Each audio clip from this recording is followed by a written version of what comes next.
Start recording right now. Hopefully that's happening. But I'm so excited to be able to chat today with the CEO and founder of Shyft Moving, Alex Alpert. And Alex and I do have some history together, very positive history. We worked together at Wheaton, which seems like many, many years ago, doesn't it? Nice. But really, it really wasn't that long ago. But I always enjoyed working with Alex, and he did a great job for us at Wheaton. He was involved in sales and business development, and was instrumental in really helping Wheaton develop a somewhat of a national account presence, because prior to Alex coming on board, we didn't have any. And so thanks to his efforts, we started to do halfway decent. So so Alex and I go back, and it's just been wonderful watching him develop his company and to see them do so well through the years. So so anyways, everybody, welcome Alex to our discussion today. Thank you, Dave, and thank you for having me. It does seem like a while ago, and I wanted to just make sure your class knows that you know, my experience with you was that you were really a true visionary at you know, in an old school company.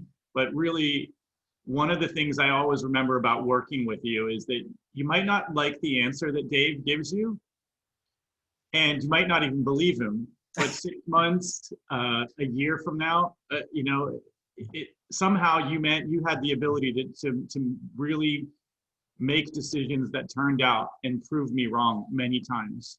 And that's one of the things that I learned from you, is that sometimes as a great leader, you're not going to make popular decisions. And it's really great to see that you're, you know, teaching classes now and sharing that knowledge that is so valuable. So super excited to be with you here today. And well, thanks. I really enjoy it. And you know, it's great working with students, and I'm sure you get the same type of positive vibes when you're working with your employees and your partners as well. It's just neat and reassuring knowing that the younger generation is coming up, and they're so smart, and you know, have so many wonderful creative ideas. So that keeps us young. But hey, I thought it would be good, because I know our students are always interested, especially with successful professionals like yourself, and successful entrepreneurs as well, is always kind of wondering about their background, and where they came from, what their education was, and some of the career moves that they had. Could you give us a little background of yourself and your journey to where you're at now? Sure. So I grew up in a small town in West Virginia. My family owned a hardware and furniture store.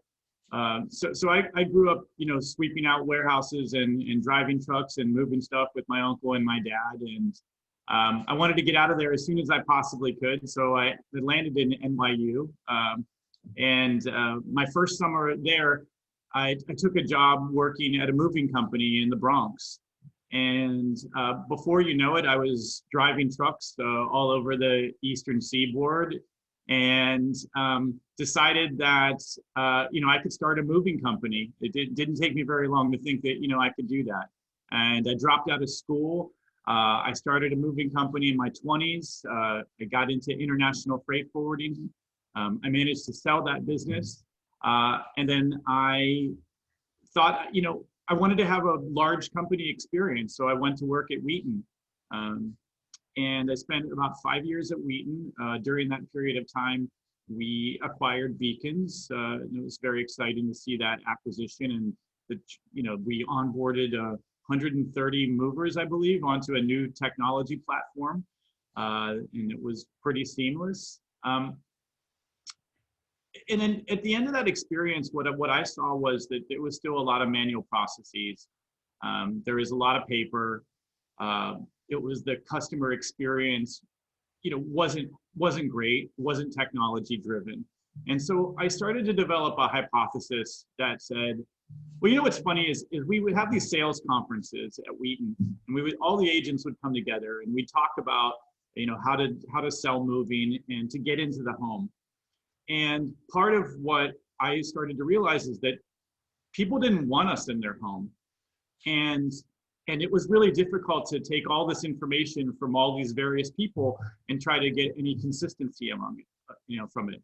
So I developed this hypothesis that what if a customer could just use their phone and scan the furniture they had in their home, and we could, take that video and turn it into a list of items and predict the volume and weight.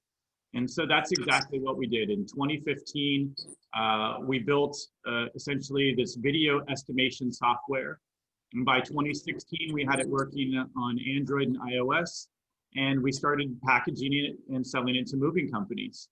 In 2016, we ended up selling it to one of the largest moving company in the UK. And we helped them successfully shut down 35 field offices and centralize that in one call center in London. And that really just kicked off this whole international side of our business. And we had a couple successful years. And as I was telling Dave earlier, we got into an accelerator here in Silicon Valley. And during that summer, what we realized is that we could take this technology that we had built and expanded on, and we could sell it to corporations, and we could make a lot more money. And that's exactly what we did. 2 months later, we sold it to eBay, and then the phone rang, and it was the folks at Amazon. And the kind of rest is history. We've raised over $24 million in the last 5 years. Pre-COVID, we had almost 270 employees. We have heavy operations in Eastern Europe. And we have some of the largest clients in the world now. So it's been an incredible journey. And I'd love to, feel free to ask any questions. Sure. Well, one of the things that I'm really interested in, and I know our students are interested in as well. So back in 2015, when you had your idea, that concept that customers really didn't like to have salespeople in their home looking through all their stuff, and that you were thinking it would be cool to use your phone to be able to take pictures or video of that. Take us back to your thinking back then, because we really didn't have the technology. So how did you know that your idea could match, potential technology that either was being developed or could be developed in the future? I mean, you had to have, some vision, or you talked about me being a visionary, but I think you were a visionary back then, because that technology really wasn't there. So can you give us a little bit of an idea, like your thinking back then? Sure. So I have this idea, and it was based on the fact that there's 25,000 moving companies in the world. And I thought to myself, there's not going to be 25,000 apps that do this. And FaceTime and Skype don't really do this purpose, because you sort of needed to record it. You needed to have a record of it for insurance purposes. So I went in and I started talking to customers, talking to moving companies. And one of the first moving companies that I talked to, the guy says to me, "Hey, I want to invest." And I go, "Well, what do you mean? I'm not even taking investment yet." He goes, well let me write you a check. And the guy literally writes me a check for $25,000. And we didn't even have a contract. We didn't even have any documentation. He just wrote me the check. I mean, and I think when that happened, it clicked in my head, and I said, you know what? The only thing that's stopping me from doing this is me asking and feeling just sort of asking for what I wanted. And I wanted to build a really big business. I wanted to build an international business, and sort of the next step. That first check was actually too easy, because it took me quite a long time to get the next one. So I think part of it was just breaking through that barrier for myself, of thinking, hey, can I do this? And then when you start walking down what I call this, or walking up this ladder of proof. So the ladder of proof, I think, is really important as something to think about. And it goes something like this. I'm probably going to mess this up, but I'll give you a couple of the steps. So one is, do you have an idea? Great, you have an idea. Can you convince someone to come and work with you? So could I get an engineer to come work with me? Can we build something? Sure, we can build something. Will people buy it? Will people invest in our company? Can you get a contract? Can you, so if you keep walking down this ladder of proofs, and what it does is it takes the risk out of it. And it doesn't matter kind of what you sell or what you're building. You can use the same template on almost anything in life, because once you start walking through that ladder of proof, then you're de-risking your idea, and the likelihood that it's going to be successful is, big. Then you can deal with sort of other pieces of it. But that was one of the big moments for me, was actually having someone invest in me as a person. And yeah. That's great. That's great. So after you received that first check and you thought, hey, this is like really too easy. Yeah. Did you sit down and actually map out a formal business plan? Because in our entrepreneurship class, we spent a lot of time talking about, coming up with an idea, and thousands and probably maybe hundreds of thousands of people every day come up with ideas. Yep. But big difference between taking an idea and formalizing it and putting together a plan, and then using that plan as your roadmap to developing your business. So maybe you could take us through that a little bit. Did you develop that more of a formal process in order to either provide that roadmap for yourself and the initial investors, and then use that as you were looking at obtaining future funding? And 100%, Dave. Yeah. So one of the things that I think investors, and there's various levels of investors. You have angel investors who are just people who write checks to companies. Then you have funds, which are what I call institutional or professional investors that do this. So various different kinds of investors along the path. And the level of sophistication goes up for every time that you kind of move up and down that food chain. I think there's two things that are important to do here. Yes, a full business plan is very important, but start with a pitch deck and start with just the basics. What's the problem you're trying to solve? What's your solution? How many people have that problem? How big is the market? What's the total addressable market? So if we had all the customers, what would that be? What is the business model? How do you make money? What's the competitive landscape? So getting really comfortable working inside that format is really important. Step one. Step two is saying it to as many people as you possibly can. I'll give you just a quick story. So when we started the business, our kids were about 6 and 8. And we would go to these pitch contests or these pitch events where you'd essentially get 5 minutes to pitch your business to a bunch of investors, and hopefully someone would get interested enough to have another meeting. So one day we go to this and we bring our kids, and they're in the back of the room with the iPad and they're videotaping me do this pitch, and the pitch went terrible. And the investors said, you know what, this is the dumbest idea we've ever heard. And they went on and on about how bad my pitch was. And my son was in the parking lot afterwards crying. And he goes, Dad, what are we gonna do? And I go, what do you mean? We're gonna do it again. We're gonna make it better. I mean, we're gonna continually do this until we find that person that wants to fund us. And I think that's part of it. You've got to get yourself out there. And there's a bit of the entrepreneur's dilemma, which is you don't want to tell people about your idea because you don't want someone to steal it, but you have to tell as many people as possible because you got to get people excited about it, and you got to iterate really quickly. That's awesome and great advice. So could you tell us just a little bit about Shyft, speaking of pitches and your 30-second elevator pitches? Yeah, so I mean, we believe that sort of moving is an essential part of human freedom, and we want to create the easiest, fastest moving process in the world. And we do that by digitizing the process by giving customers the ability to come in. They're assigned a move coach.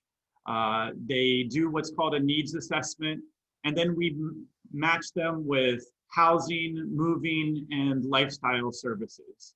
And we do that using it as sort of an online marketplace where essentially companies compete for your business. Awesome, awesome. Hey, I'm going to pause for a second here and see if any of our students have any questions before we continue on.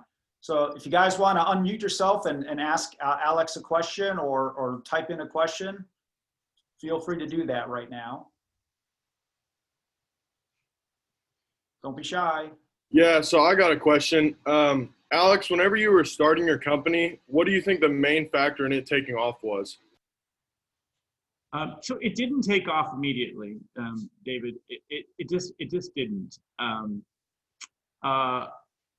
When it started to take off was when we got our first marquee customer. And when we had that customer, we put everything in it. I mean, we flew to London and stayed there for weeks to get this to work. We didn't know if the technology would even work in the UK. There's a lot of unknowns. So I think that's one of the things is I call this the hidden gems. So when you're starting a business, there's so much information coming at you. There's so many things that are happening. There's so many problems to fix. It's understanding which ones are the hidden gems that you should latch onto. One of those for us was Serbia. So an early investor introduced us to Serbia as a country where we could find great engineering talent. And when I went over there and met people, I was blown away. And so we have over 200 people in Eastern Europe now, and we're working in Bosnia, 4 offices pre-COVID in that region. I think there is something about getting that first set of customers in that are almost design partners for you. So when you're starting off, you're not going to have a lot of product. So a lot of what you're going to be doing is working with customers and trying to make sure that you've got someone that you can really bounce ideas off with and be very interactive. In the beginning, we had a couple customers that were very friendly with us and very open to trying different things. And I think that leads to one of my takeaways here, which is as an entrepreneur, part of what you've got to be able to do is solve problems really well.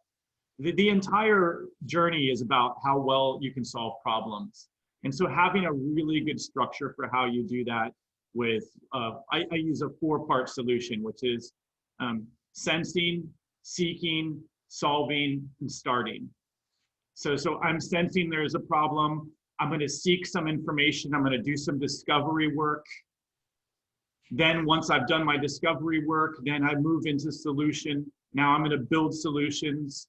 And then I'm going to assign roles, tasks, deadlines, and making sure that you operate within that framework. I think that's really key. And doing that as quickly as possible, not getting attached to failure, because failure is part of the journey, right? And I think that's a really big thing for people as they start, especially creative people, because we don't like to fail and we don't want to do it so much, but I think it's really part of the whole process. That's huge. Mm-hmm. Great question. David, one other thing, it's called product, sorry, Dave. It's called product market fit. And this is the way I like to visualize that. It's like gears going together. So you're trying to get your product to work. And when it works, when it clicks, you should see it take off. It's kind of like pushing a boulder up a hill. But when you get that product market fit, the flywheel starts spinning. New people want to come to you. People are gravitating to you, to the business. Customers are coming. Things are happening really fast. And that's when you know you've got that fit. Mm-hmm. Awesome. Good question. Other questions for Alex? Anyone? Well, I've got a whole bunch more. So in trying to understand how you guys operate, I was really impressed in looking at your website that if I'm just an individual that is looking to move, I can use your resources, and there's no fee from Shyft for me to use the resources that you guys have. So, and which is wonderful, really, from a consumer standpoint. But how do you guys make money then? Great question. So we have an auction system where essentially one of the things that happened because of the technology is the power structure of the transaction dramatically changed. And so I say that today, so when people go out to get moving estimates, they have to get estimates from, and they want multiple companies. Each one of those estimates comes back and they're not always an apples to apples comparison because they're basing it off of different amounts of volume or weight. So when you have a single source of truth in our estimate, because we know that it's 95% accurate, then you can leverage that data to create a marketplace where people are competing for that business. And what that does is it allows them to drop their rates because they don't have a cost of acquiring the customer and they don't have a cost of sale, essentially. So that provides a discount, and we put a margin on top of that service. Okay. So we average about 15 to 20% margins on our products. Mm-hmm. I noticed also that you have 24/7 move coaches that will work with your customers every step of the way during the moving process. So why did you guys decide to do that? Or was that something that you had thought about on the front end, or was that something that you added after the fact, maybe when you realized that, hey, we need to provide more of a touch point with our customer besides the fantastic technology that we have? So maybe give us a little bit of your rationale and your thinking about why you thought it was important to develop those move coaches. I'm going to try to pack a lot into this answer because I think you've asked a couple of different questions here that are really great. So one, I'll start with one of the things I learned as I've gone through the raising money and the entrepreneurship is around pattern recognition. So investors and entrepreneurs should be looking for patterns in everything, right? Investors look for, if you've ever heard, we're like this for that, we're like Airbnb for moving or whatever it is, what is some comparison? Looking for those patterns is super important, and being able to recognize those patterns. Mm-hmm. As an entrepreneur, sometimes you're going to break that pattern and you're going to do something that's non-consensus. And one of the things that I did that was non-consensus was expanding globally. So most investors say, hey, nail this in the US and then scale globally. We did the exact opposite. And there was part of the reason was we had customers that wanted our product internationally. The second part was I wanted to build an international business. And that was really something that was really important to me in the beginning. And to build an international business, you have to support international customers. To support international customers, you've got to be 24/7 with your availability. Mm-hmm. And so that's how we came to those kind of early decisions. And they're fundamental to where the business is today. Right. We'd be a very different company as a U.S. domestic company. We wouldn't have the ability to contract with large corporations like Amazon. Sure. Well, and then you add in the fact that moving is so stressful, right? It's still one of the most stressful, life-altering events that an individual or a family can go through. Mm-hmm. So technology, I would think, can just go so far, but being able to actually have a real live person to talk to just would seem logically to be very important, but also a very expensive proposition, really, for you guys, because that's not a cheap proposition to have not just have the people resources, but to train them and especially being a global company, the language issues too that you have to deal with. So that's pretty significant. The beginning, there's a huge hurdle in the beginning to get to get over that. But once you do, then you've got it set up, and you can, it unlocks a lot of white space for things that you can now tackle, and making sure that responsiveness was key to our customers, right? I mean, that's something that I think we saw with a lot of customer data. People were frustrated they couldn't get a hold of their moving company. So we knew we could add value to the transaction And then if we add that value to the transaction, it unlocks revenue for us to be able to tackle. Yeah, awesome. So one of our students had a question about Shyft's culture. And we also talked in our entrepreneurship class about how cool it is to be an entrepreneur, because you get to develop your own culture, really, that could reflect your own personal values and ideas and vision. So can you describe Shyft's culture and how much of that comes from you? It's a great question. I'll say that great companies have great cultures, and it's so essential to spend a significant amount of your time as an entrepreneur to make sure that you're building the cultural building blocks. The exciting part is you can make it whatever you want, and it doesn't. There aren't two cultures that are exactly the same. So for me, I always believed from my experience as a mover that moving was a very spiritual, very special time in people's lives. And I thought it was really crappy that companies were kind of predatory at some points during people's lives. And there is this point where we should help protect people. We should help to unlock the ability to be mobile. And so that's our battle cry at Shyft. We want to transform the way the world moves. We want anyone to be able to move, not just the 1%ers, right? Because if you're wealthy, you kind of have no problem moving. But some people can't move. And in Eastern Europe, where many of our people are, they can't even go to the UK without a visa. So our American sort of way we look at mobility is very much shaped by who we are. Now, culturally, our company is battling a very old school industry, and there's a lot of technology and a lot of challenges. So we have a lot of grit, we have a lot of hustle. I think that we are a 24-hour business, which you've noticed, David, and there's a lot of grind to that. And over the years for me, I've gotten a lot of mantras, which I have embedded into the business. And one of them we talked about earlier, which was closed mouth stays hungry. I know it's a very simple one, but you have to ask for it in life. If you do not ask people, you will never get what you want. Genius lies on the edge of insanity. A lot of folks have thought of me as this crazy person. Well, guess what? The closer that you get to that you find those genius moments. And I think the last piece is we're not a place for everybody. We're a place that if you want to unlock your potential, this is the place for it.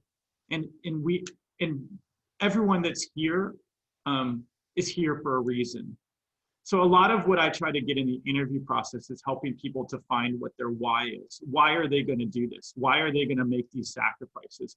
What is it about their background which is going to motivate them to do the kind of work that's necessary at the company? Is it because they've been in a corporation and they want to be in a more fluid startup? Is it because they're looking for a career path or opportunity? But really trying to unlock, why is this person going to be successful here, and what is their true superpower, and trying to make sure that those things align. That's what I think a lot of what we do. Companies are all struggling today with how to build culture across Zoom. Very, very difficult. We were very much a partially remote work company, but we were in person too. We had a lot of company events. We had a lot of company pieces like that, and we're having to evolve and change our culture as we're dealing with this post-COVID world here today. Yeah, so you are a global company. So you have obviously a big presence in Eastern Europe, in Serbia or Bosnia. Well, Serbia and Bosnia. Yeah. Okay. And then obviously San Francisco, where you're based. And yep. So speaking of culture, how has that worked out with you guys? Because obviously I would think there would be challenges with just dealing with the US culture and the Eastern European culture. So, and then, you're creating Shyft and Shyft's culture. So how difficult has it been for you and your executive team to kind of mesh all that together? And how has that been received by your folks in Eastern Europe and in the US? Yeah, it's a great, great question. So I think we learned because we got it wrong a lot in the beginning. Many, many, many times we did not optimize for, I don't know if capitalism is the right word, but sort of when you have a place like the Eastern Europe where there's a heavy socialist vibe, you've got to make sure that people want upward mobility. They want to work hard, because folks over there don't have that. That's not necessarily how people think. They don't have this sort of, putting the hours in it that are required to build a startup, to build a business. And so we got it wrong a lot in the beginning, and we were really frustrated with the results. And so that's one thing. So we had to optimize towards what I'll call commerce, or making money and finding folks that want to make money. We have stock in our company we give to all of our employees. So all of our employees are owners in our business, and that's why they're going to do it, because they want to have that ownership and they want to feel empowered at their job. I think the second thing, which is once you have your culture solidified, it should protect you. So when you're doing rounds of interviews, if they're getting in deep into those interviews, your people should be eliminating candidates that fall outside your culture, and that should be like a self-perpetuating component. You shouldn't even be getting close to people that aren't going to fit into the business, because it requires so much energy to go and find someone, onboard them, train them, and then figure out that they're not the right cultural fit for you. You've wasted a lot of time and energy. So it's really making sure that when you in your sourcing process, that you're looking for the right kind of candidates. You're looking for people. Would you say, hey, would I want to hang out with this person on a Zoom call for? And if the answer is no, then that's probably not the right person for you to hire. Mm-hmm, mm-hmm. And I think over time, one of the biggest components to building a business is, can you build a team? Can you build a team? Can you motivate a team? If you have a great team and an awesome vision, it's easy. But you got to have you've got to have that great team where people are accountable, they finish, they execute, they're not afraid to fail, and they also, I think one of the things, Dave, that I would also point out, which is EQ is very big. A lot of people talk about IQ. I think EQ is almost bigger in a lot of ways, because the companies don't scale properly. You'll get to these steps like, okay, we're stuck at 50 people. Now we're at 100 people. If you don't have folks with EQ that are caring about your customers, about each other, and are emotionally intelligent enough to be able to pick that up, it's really, really difficult to build a business that way. Mm-hmm. Great. That's great advice. So we're just about out of time. I want to make sure that if any of our students have any questions for Alex, that they have a chance to ask now. Anybody? Okay. Well, I have one more question for you, Alex. Sure. And that is, so you've worked for small companies, you've worked for big companies, and then obviously starting Shyft and being an entrepreneur. Just looking back, contrasting small, big, having your own,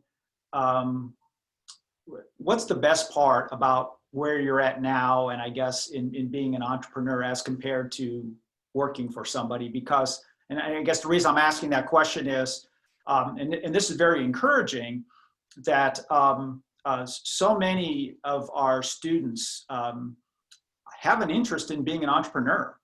And I reflect back when I was in business school, if you asked a typical business class, let's say there were 50 students in a class, and you said, how many of you guys want to graduate and be an entrepreneur?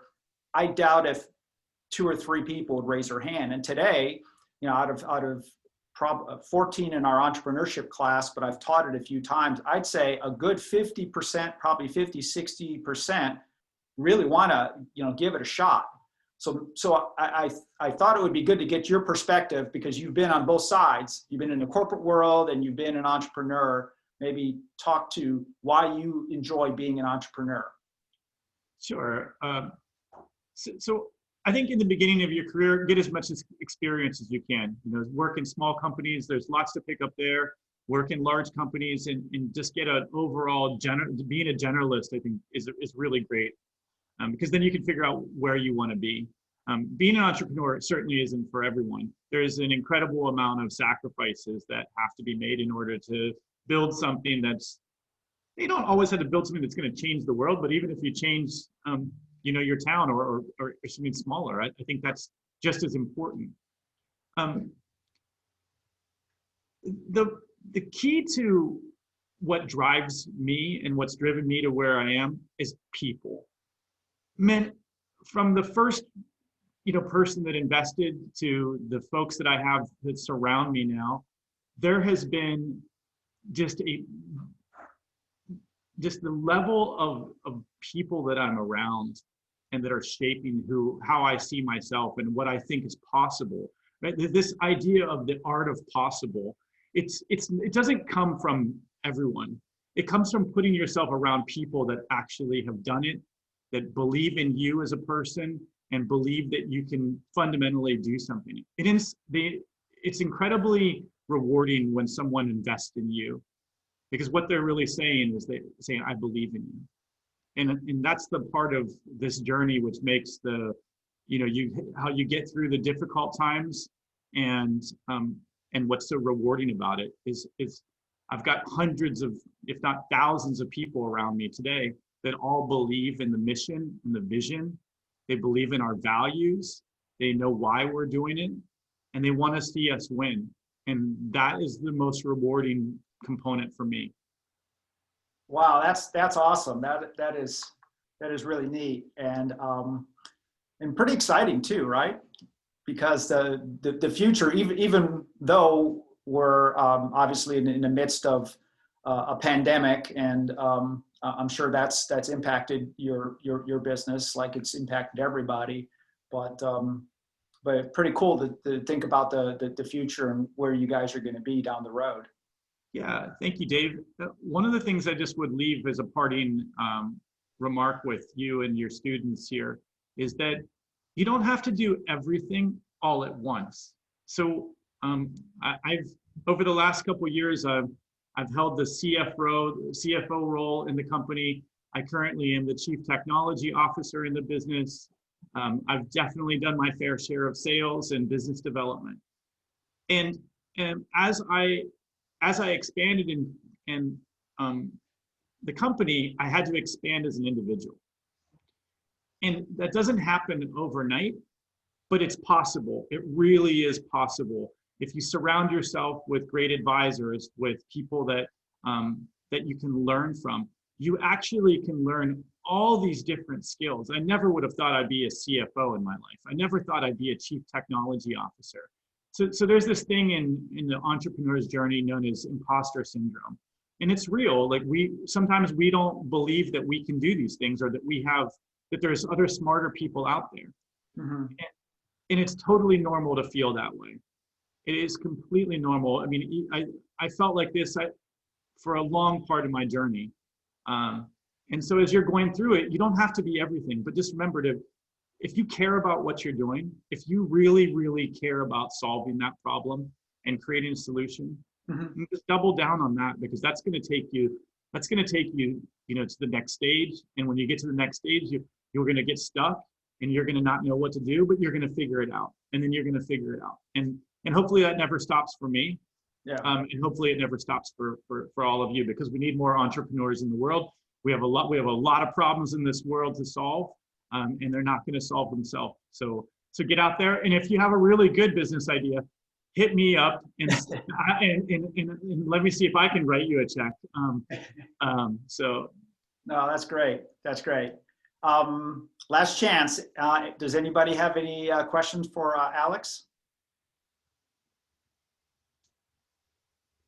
All right. Well, we'll go ahead and let you go, but it was awesome seeing you again, Alex, and great advice and great information. And I'm really just so thrilled that your company is doing as well as it is, and that you and your family are doing well. So just hats off to you, and just can't wait to see Shyft continue to grow and be successful down the road. So keep up the good work.